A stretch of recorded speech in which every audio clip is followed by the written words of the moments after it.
표대를 향한 믿음의 경주라는 제목으로 함께 은혜 받고 또 내일 저녁에도 이어서 말씀을 전하도록 하겠습니다. 헬런 켈러가 이렇게 말했습니다. 넘어야 할 험한 산이 없다면 도착 후 기쁨은 반으로 줄어들 것이고, 건너야 할 깊은 격이 없다면 정상에서의 경이로움은 반으로 줄어들 것이다. 우리 인생의 고난과 험한 산은 닥치지요. 그러나 그것에 관하여 주눅들거나 뒤로 물러들 것이 아니라 앞을 향하여 도전해야 될 줄로 믿습니다. 이것이 성도의 삶입니다. 올 한 해 믿음의 경주를 잘 했는지 살펴보고 새해에 더 믿음의 경주를 잘 해 나갈 수 있기를 주의 이름으로 축원합니다. 오래전 미국의 음악가가 우리나라에 와서 오케스트라를 취한 적이 있습니다.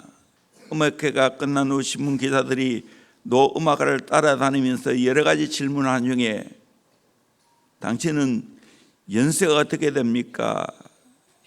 그때 음악가는 나는 나이가 없어. 한국 사람은 왜 그렇게 나이에 관심이 많습니까? 이렇게 말했다는 일화가 있습니다. 보람찬 일을 위해서 삶을 불태우는 사람에게는 나이가 문제가 되지 않습니다. 목표를 향하여 계속 다름박질을 합니다. 사도 바울이 바로 이런 삶을 살았습니다. 형제들아, 나는 아직 내가 잡은 줄로 여기지 아니하고 오직 한 일, 즉 뒤에 있는 것은 잊어버리고 앞에 있는 것을 잡으려고 표대를 향하여 그리스도 예수 안에서 하나님이 위에서 부르신 부름의 사항을 위하여 쫓아가노라 라고 말했습니다.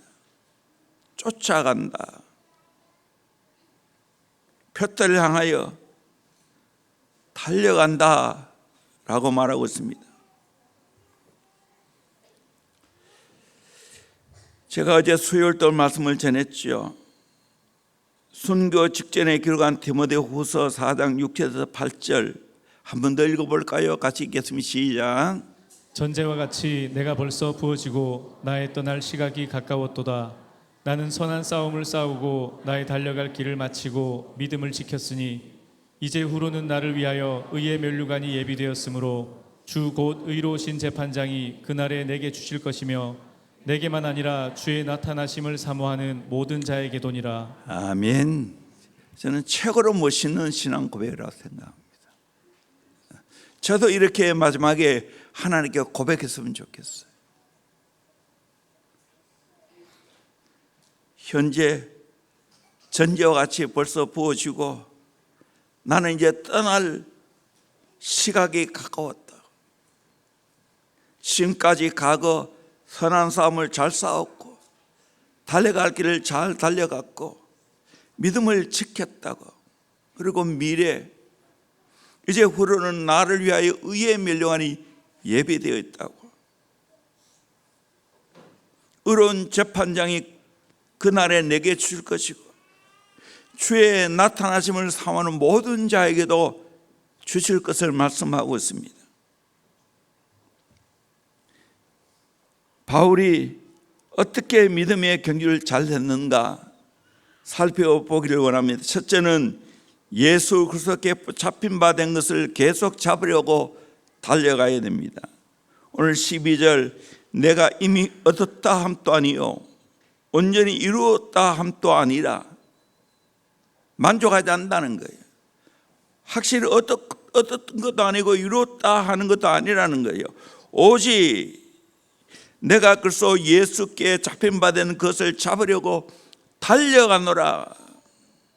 예수께 잡힌 그것을 또 잡으려고 달려간다고. 쉬지 않고 달려간다고. 14절에 표대를 향하여 그리스도 예수 안에서 하나님이 위에서 부르신 부름의 사항을 위하여 달려가노라. 달려가노라. 걸어가노라가 아니에요. 달려가노라. 믿음의 경주를 잘 달려갔다는 겁니다. 표대를 향하여, 이 표대라는 말은 사람이 달려가야 할 결승 지점에 꽂아놓은 목표물, 깃발을 말합니다. 사도 바울은 신앙의 삶을 경계하는 것으로 비유합니다. 경주자가 경주를 제대로 하기 위해서는 부동의 표대의 시선을 고정시킵니다. 결승점에, 결승선에 그 테이프, 그것을 바라보면서 끝까지 달려가는 겁니다. 우리의 신앙의 경주도 변치 않은 표대가 있어야 됩니다. 100m 달리기 선수가 다른 건 일절 신경 쓰지 않습니다. 마지막 골, 그것만 생각하고 표대를 향하여 달려갑니다. 이 변치 않은 표대가 우리 신앙에 경주하는 자에는 누구겠습니까? 유명한 인사이겠습니까? 아니면 가까운 아내와 남편입니까? 부모님입니까? 목사님입니까? 세상의 어떤 권력이고 명예입니까? 좋은 학교입니까? 돈입니까? 그 어느 것도 아닙니다. 우리를 위하여 죽으시고 부활하신 예수 그리스도가 바로 나의 표대인 줄로 믿습니다. 예수님이 우리를 잡으셨습니다. 또한 나 또 예수를 잡으려고 쫓아간다는 겁니다. 바울은 사도행전 9장에서 다메섹 도상에서 예수 믿는 사람을 잡아 죽이기 위해서 가다가 예수께 붙잡힌 바 되었습니다. 이제 예수께 붙잡힌 바 되면 또 주님이 날 잡으신 목적을 이루려고 달려간다는 겁니다. 여러분의 목표는 무엇입니까? 예수 그리스도가 내 인생에 변치 않은 표대인 줄로 믿습니다. 예수님께서 나를 붙잡으신 목적을 분명히 알아야 됩니다. 예수님께서 나를 향하신 그 목적이 바로 나의 목표가 되어야 됩니다. 그래야 할 때 인생의 승리자가 될 수가 있습니다. 믿음의 경기를 힘차게 다른박질 칠 수가 있습니다. 주님이 내게 요구하신 놀라운 계획과 뜻이 있습니다. 그걸 깨닫고 그것을 나의 목표로 삼고 달려가야 됩니다. 바울은 이 땅에 저소한 목표가 아니었습니다. 하늘에 고귀한 목표를 두고 달려갔습니다. 지금까지 믿음의 경기를 잘 달려오셨습니까? 분명한 목표를 잘 설정하셨습니까? 하나님의 꿈이 내 안에서 잉태되었습니까? 창조적인 놀라운 하나님의 비전이 내 비전이 되었습니까? 하나님이 나를 향하신 그 사명이 나의 사명이 되었습니까? 미국에서 30대 백만장자가 된 폴 마이어 박사는 모든 것을 실현시키고 달성시키는 열쇠는 목표 설정이다. 나에게 어떻게 해서 성공했냐고 묻는다면 나의 성공의 75%는 목표 설정이 있다. 단순한 꿈과 목표는 다르다. 꿈은 정적인 생각이고 목표는 행동이라고 말했습니다. 그의 통계에 의하면 인생에 목표 없는 사람이 60%이고 인생을 헛되이 낭비하는 사람이 27%이고 10%가 목표를 생각만 하고 거기에다 3%만이 목표를 세우고 행동에 옮긴다 라고 말합니다. 목표 없는 인생은 키 없는 벼와 같습니다. 하루살이처럼 빙빙 돌기만 하고 전진을 하지 못합니다. 그러므로 하나님이 나를 향하신 분명한 목표를 세워야 됩니다. 우리 토끼와 거북이 이야기 잘 알지 않습니까? 내 능력과 내 지혜를 믿고 가다가 쉬면 경주의 실패자가 됩니다. 거북이처럼 표대를 바라보고 꾸준히 달려가면 결코 승리의 기쁨을 맛보게 됩니다. 비엔나 대학의 심리학 연구소장인 키럿 풀러 박사는 위대한 인물 200명을 조사해 본 결과 우연히 그들이 천재적인 일을 설정해 놓고 열심히 노력한 결과 역사의 위대한 발자취를 남겼다고 했습니다. 목표가 없는 인생은 죽은 인생이나 다를 바가 없습니다. 목표가 분명히 서 있는 사람은 큰 일을 해낼 수가 있습니다. 프랑스의 몬펠과 앙드레 모로는 이런 말을 했습니다. 인생을 사는 기술은 하나의 공동 목표를 선택하고 거기에 힘을 집중시키는 데 있다. 승리는 쉬지 않고 노력하는 사람의 것이다. 확신은 기적을 낳고 훈련은 천재를 만든다라고 했습니다. 에디슨의 말처럼 천재는 99%의 노력과 1%의 영감이라는 말이 옳습니다. 1%의 영감을 붙들고 내가 열심히 노력할 때 하나님께서 그 일을 성취해 가십니다. 믿음의 경주를 잘 하기 위해서는 예수님께 붙잡혀야 됩니다. 확실하게 붙잡혀야 됩니다. 그리고 나를 붙잡으신 예수님을 목표로 해서 계속해서 달려가야 될 줄로 믿습니다. 그 일을 해야 됩니다. 나는 완성자라고 생각하면 안 됩니다. 나는 다 됐다고 생각하면 안 됩니다. 고인물이 썩는 것처럼 완전하다, 다 이루었다 하면 타락의 일로 갑니다. 독일의 켈런 성당은 한 번도 완성하지 못했다고 합니다. 계속 공사 중입니다. 우리의 삶도 마찬가지입니다. 끊임없이 표대를 향하여 달려가야 됩니다. 나를 붙드신 예수님을 더 붙잡으라고 달려가야 될 줄로 믿습니다. 우리 히브리서 12장 1절에서 3절 말씀을 같이 보도록 합니다. 시작. 이러므로 우리에게 구름같이 둘러싼 허다한 증인들이 있으니 모든 무거운 것과 얽매이기 쉬운 죄를 벗어버리고 인내로서 우리 앞에 당한 경주를 하며 믿음의 주요 또 온전하게 하시는 이인 예수를 바라보자. 그는 그 앞에 있는 기쁨을 위하여 십자가를 참으사 부끄러움을 개의치 아니하시더니 하나님 보좌 우편에 앉으셨느니라. 너희가 피곤하여 낙심하지 않기 위하여 죄인들이 이같이 자기에게 거역한 일을 참으신 이를 생각하라. 아멘. 히브리서 11장 믿음장입니다. 믿음의 선진들이 믿음의 경주를 잘 달려갔습니다. 허다한 증인들입니다. 그러기에 우리는 믿음의 경주를 잘 달려가기 위해서 무거운 것과 얽매이기 쉬운 죄를 벗어 던져야 됩니다. 그리고 인내로서 우리 앞에 단 경주를 해야 됩니다. 그리고 믿음의 주요 온전하게 하신 이인 예수를 바라봐야 됩니다. 그러면 믿음의 경주를 잘 할 수가 있습니다. 사랑하는 성도님들, 언제 여러분 예수께 붙잡혔습니까? 저는 20살에 예수님께 붙잡혔습니다. 더 구체적으로 말하면 제가 대학교에서 정말 내가 계속 있어야 되나 말아야 되나 심각하게 고민할 때 저에게 나처럼 말하고 예수님이 공생애 3년 동안 제자 훈련했다는 것을 가르쳐 주셨어요. 그때부터 1985년 3월부터 지금까지 계속해 왔어요. 40년이 이제 곧 되어 갑니다. 이 목표는 한 번도 변하지 않았습니다. 오늘 우리가 다음 세대 사회에 갈 수 있는 놀라운 동기는 바로 이것이었습니다. 분명한 목표입니다. 예수님의 마지막 지상 명령입니다. 제자를 삼으라는 것.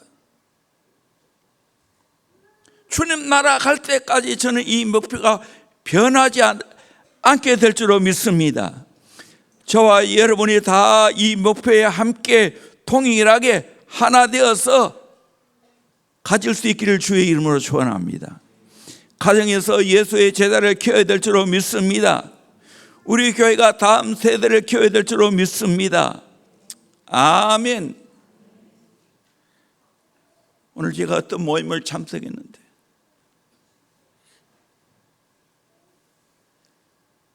대형교회 빼고 다음 세대가 다 강도 만났다고 얘기해요. 우리 교회를 한 칭찬이지만 또 한편으로는 무거웠습니다. 우리 교회만 이 사회 가면 됩니까?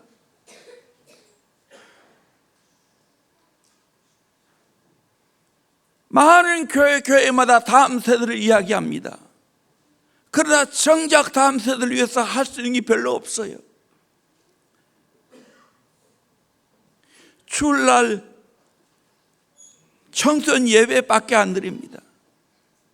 거기에 분만 공부 시간이 얼마나 되게 30분, 일주일 동안 30분 분만 공부해서 말씀 가르치고 끝입니다. 그러면서 다음 세대에 대한 관심을 가지고 있고 꿈을 가지고 있다고 말합니다. 아니지요. 이렇게 온 교회가 달려들고 정말 주의 종이 달려들고 교육 선교사들이 인생을 내어놓고 달려들어도 쉽지 않은 것이 이 사역입니다. 제가 옛날에 이 말을 많이 했어요. 우리는 다 호랑이 등에 탔다고. 이제 내려올 수도 없다고. 이제 포기할 수도 없다고. 그런데 안타까운 것은 아직까지 다음 세대가 예수 제대로 못 만나고 계속해서 자기 마음대로 살려고 하는 소수가 있습니다. 속력표현은 미치겠어요. 이 아이들 어떻게 하나? 어떻게 하나? 그러나 하나님이 우리에게 주신 목표이기 때문에 비전과 사명이기 때문에 놓을 수는 없는 겁니다. 죽어도 해야 되는 겁니다. 포기할 수 없는 겁니다. 여러분 기도 많이 해 주시기를 주의 이름으로 축원합니다. 여러분 자녀도 마음대로 못 하잖아요. 나의 DNA를 갖고 태어난 아이들도 아닌데 이 아이를 예수 제자 만들기 쉽겠어요? 이 아이들 변화시키는 거 쉽겠어요? 그러나 해야 되는 겁니다. 대형교회가 이 시대의 좋은 모델을 보여줘야 되는 거예요. 우리가 뭔가 내셀로 가는 게 아니에요. 주님의 지상 명령이기 때문에 하나님이 우리에게 주신 분명 목표이기 때문에 하는 겁니다. 우리의 다음 세대에 오늘 있는데 여러분이 일찍부터 하나님 만났어요. 그리고 이 비전과 사명을 같이 가지세요. 친구들 그렇게 같이 이 길을 갈 수 있도록 여러분들이 헌신하세요. 우리는 이 비전으로 온 교회가 하나 되어야 됩니다. 그렇다고 해서 제자 비전 다니는 애들만 이 길을 가야 되냐? 아니에요. 우리 모두가 가야 되는 거예요. 이 우리의 사명이에요. 주님의 거룩한 목표예요. 두 번째로 부름의 상을 바라보고 달려가야 합니다. 14절에 표대를 향하여 그리스도 예수 안에서 하나님이 위에서 부르신 부름의 상을 위하여 달려가노라. 모든 경계에는 상이 있고 면류관이 있지요. 이 상은 잘 경계한 자에게 주어집니다. 우리의 믿음의 경주에서 상이 있다고 말합니다. 사도 바울은 이 상을 바라보고 달려간다고 말합니다. 옛날 아테네의 올림픽 선수들이 경기에서 1등을 하면 월계수는 말할 것도 없고 몇 가지 특권이 있습니다. 500 드라크마의 막대한 상급을 주었고 어느 식당에 가든지 무료로 음식을 먹을 수 있는 특권을 주었고 뿐만 아니라 극장에 가면, 원형 극장에 가면 1등석에 앉아서 구경할 특권을 주었다고 합니다.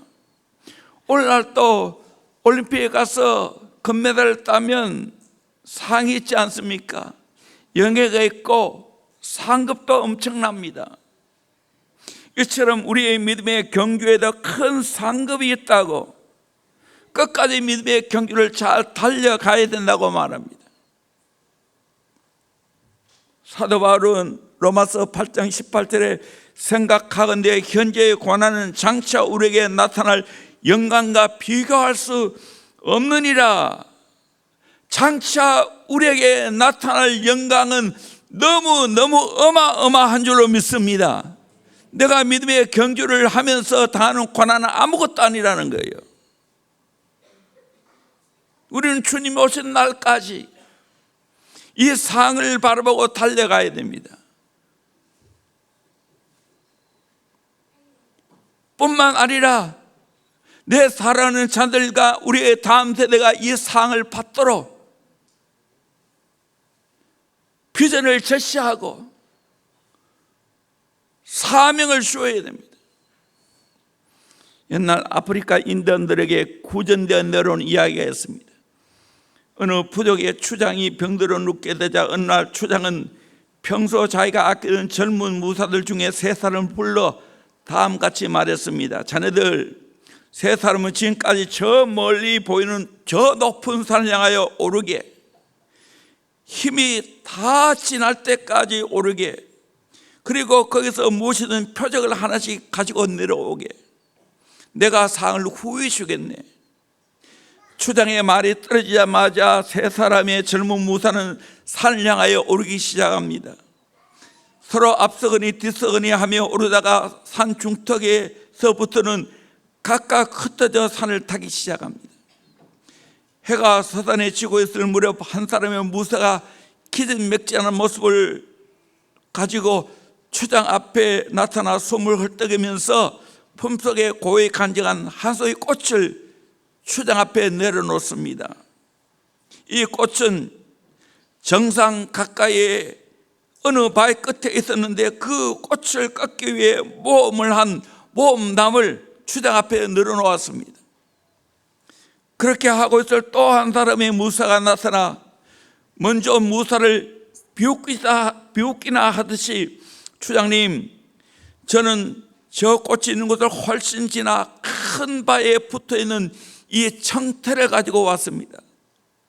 사뭇 자기가 추장의 선물을 받을 것처럼 자만하고 있을 때 마지막 무사가 나타났습니다. 그의 얼굴은 지쳐서 창백하고 옷은 갈기갈기 찢겨져 있고 그의 손은 아무것도 가진 것이 없습니다. 그러나 그 무사의 눈동자는 빛나고 있었습니다. 그는 추장 옆에 다가가서 외치듯이 말하기를, 추장님, 어서 일어나십시오. 저는 높은 산에 올라가 산 너머에 있는 푸른 초원을 보았습니다.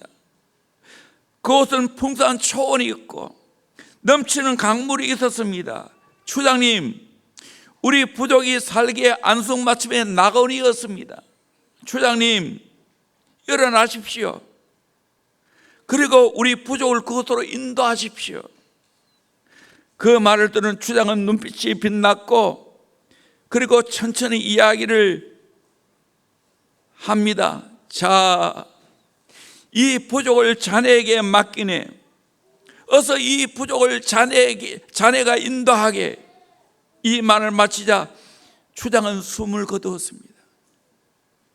여러분, 이 마지막 무사가 본 그 놀라운 비전, 그 놀라운 꿈, 그 놀라운 상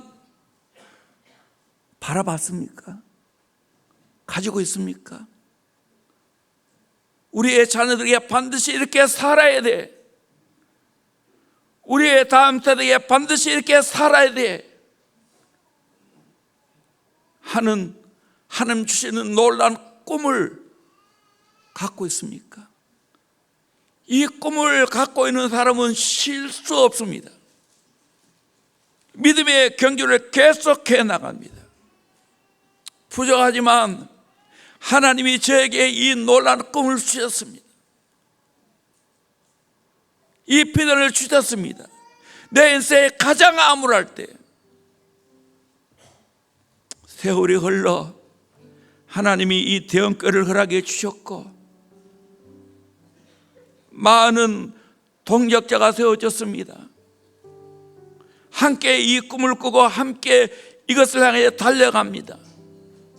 저는 주님 나라 갈 때까지 믿음의 경주를 해갈 것입니다.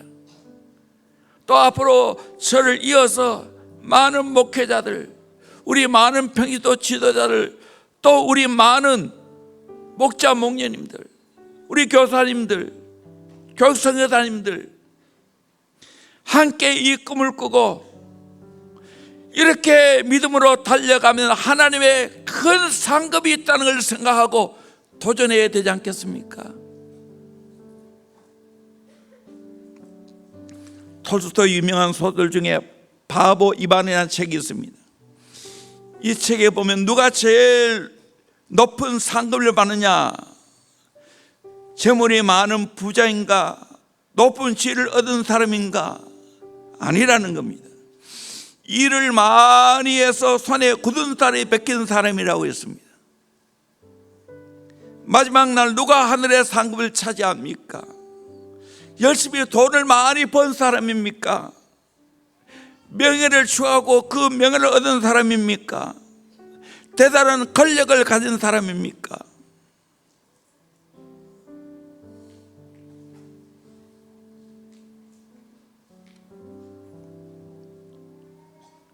최후 쉬지 않고 상을 바라보고 믿음의 경주를 잘한 사람이 차지하게 될 줄로 믿습니다.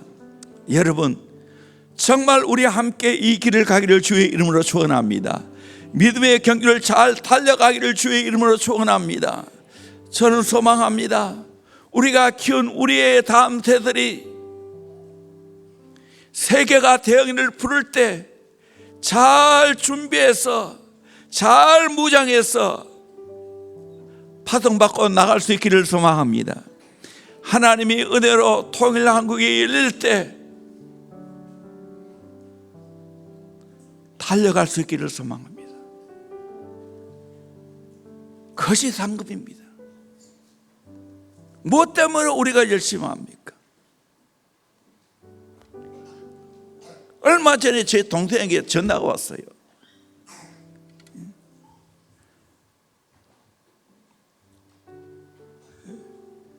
사실 달에 저는 장혁이에요. 12월 2일 날 임원으로 대통령에게 그걸 받았는데 12월 3일 날 계엄령이 터져가지고 앞으로 어떻게 될지 모르겠다고 웃으면서 이야기하더라. 이 인생이에요. 사실 그 임원하고 안 하고가 뭐 중요해요. 여러분, 무슨 상을 위해서 달려갑니까? 물론 직장으로 고위직에 올라가는 거 대단한 일이지만 여러분, 뭐가 대단한 거예요? 여러분, 진짜 내 인생 걸어서 하나님 내게 주신 사명 따라 사는 거예요. 내가 제자가 되고 제자를 키워야 되는 거예요. 나는 다른 생각하지 않아. 내 자녀가 돈 많이 버는 거 생각하지 않아. 진짜 예수의 제자인가? 진짜 제자를 키우는 삶을 살고 있는가? 우리의 다음 세대 어떤 좋은 학교 들어가는가, 그게 내 인생의 관심이 아니야.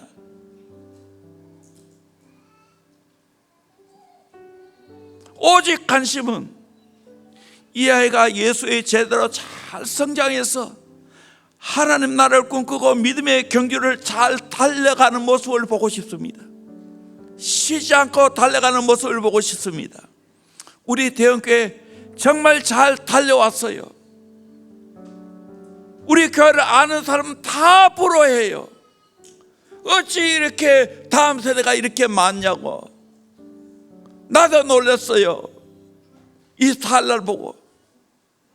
너무 감사한 일이에요. 안주하면 되겠습니까? 또 어떤 분이 새 대형교회 자녀 교육 때문에 갈라고 하는 사람이 있다고. 내가 손살을 냈어요.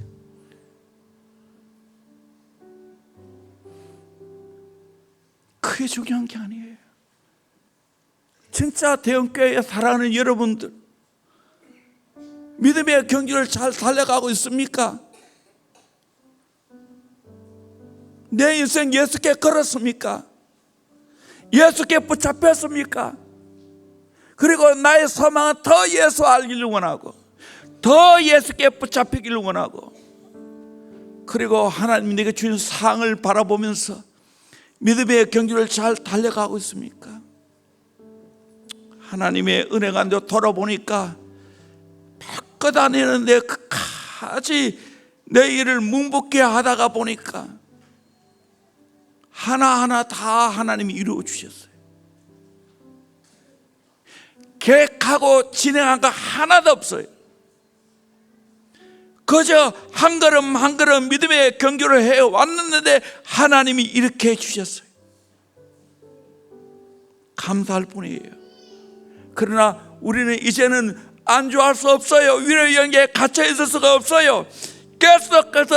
계속해서 달려가야 될 줄로 믿습니다. 여기서 도중하차 하는 자가 한 명도 없기를 주의 이름으로 축원합니다. 아멘. 여러분, 목장에서 그런 낌새가 보이면 어떻게 해야 되겠어요? 목숨 걸고 우리 함께 믿음의 경주를 하자고, 우리의 자녀를 제대로 예수의 제대로 키워보자고, 보람되고 의미있고 가치 있는 인생을 함께 살아보자고 권해야 되지 않겠습니까? 우리 함께 더 믿음에 정상하여 달려가기를 주의 이름으로 축원합니다. 그러면 하나님은 상급 주실 줄로 믿습니다. 이 땅에 복을 주실 줄로 믿습니다. 귀하게 쓰실 줄로 믿습니다. 그걸 바라보고 달려가기를 주의 이름으로 축원합니다.